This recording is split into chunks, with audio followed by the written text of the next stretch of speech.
Buenos días, apreciado profesor, apreciados compañeros. A esta presentación sobre el docente investigador traigo lo siguiente. Entonces, es importante considerar los antecedentes históricos de la ciencia y la investigación. Por ejemplo, tenemos entonces que la investigación o la palabra investigar viene del latín vestigium, que traducimos como una huella. Es importante entonces hablar también de los primeros hombres, que a partir del descubrimiento del fuego, de los metales y demás, pudieron entender un poco más el mundo que los rodeaba. También podemos hablar de los grandes pensadores filósofos de la Grecia antigua que pudieron reflexionar sobre la ciencia y la investigación. Además de, en el siglo XVII, a través de Francis Bacon, se propuso el uso del método científico y se implementó entre la observación, la hipótesis y la experimentación. En el siglo XIX entonces aparecen los dos paradigmas más importantes. A través de Augusto Comte se dio el positivismo y a través de Max Weber entonces se dio el paradigma cualitativo.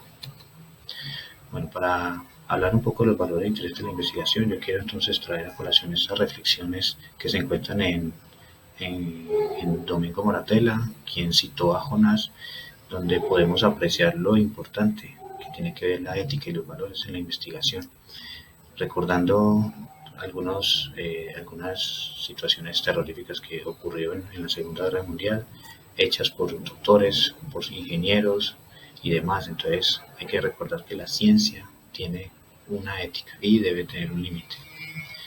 Hablando un poco de los conceptos, de los paradigmas epistemológicos, entonces hay que tener claro que para la investigación, para el fenómeno de estudio, debe haber la identificación del paradigma que se va a utilizar.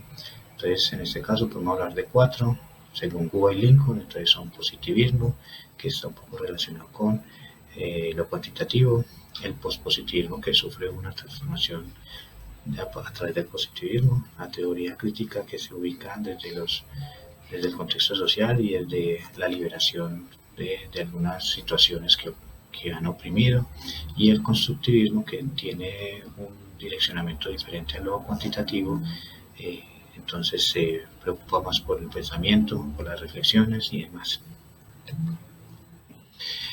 Entonces, quiero ubicarme sobre estas 3 preguntas para hablar sobre la relevancia de la ciencia y de la investigación en la práctica educativa. Ahora, dirigido a nosotros los profesores, ¿cuántas investigaciones educativas he leído en los últimos años? ¿Cuáles de ellas corresponde a 5 o 10 años? ¿Y cuántas de ellas he utilizado considerado en el rol que me corresponde en el ámbito educativo? Estas 3 preguntas entonces nos invitan a nosotros profesores a considerar lo siguiente. Primero, la cifra del año pasado que habla sobre las pruebas saber año 2022 tiene como promedio 250, estamos hablando del 50% del resultado. Es una cifra que es preocupante, es negativa. Además también del índice de deserción escolar, que nada más el año pasado fue de casi 500.000 estudiantes que abandonaron las aulas. Y la pregunta es, ¿qué ocurre? ¿Qué pasa con el docente en esta cuestión? Pues bueno, lo cierto es que hay que evolucionar, hay que adaptar la educación a partir de las nuevas necesidades y del conocimiento de la sociedad. Esto lo permite la investigación, lo permite la ciencia.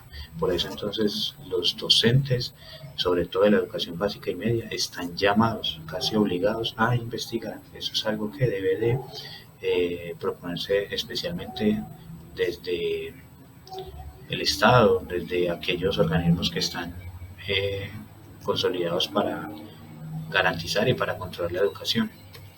Bueno, y ahora entonces, el profesor, quien debe ser el principal investigador, entonces requiere, ¿no?, de algunas situaciones para poder investigar. Se sabe que no se cuenta con los recursos suficientes.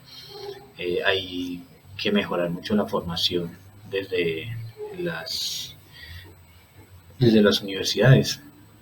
Además de que también se requiere que la academia, las empresas, el gobierno puedan generar estos apoyos tanto económicos como personales para que eso motive más al profesor a investigar. Estos son los puntos entonces que yo traigo para hablar sobre el docente investigador. Estas son las referencias que utilicé para construir este documento. Muchas gracias por su atención y un feliz día.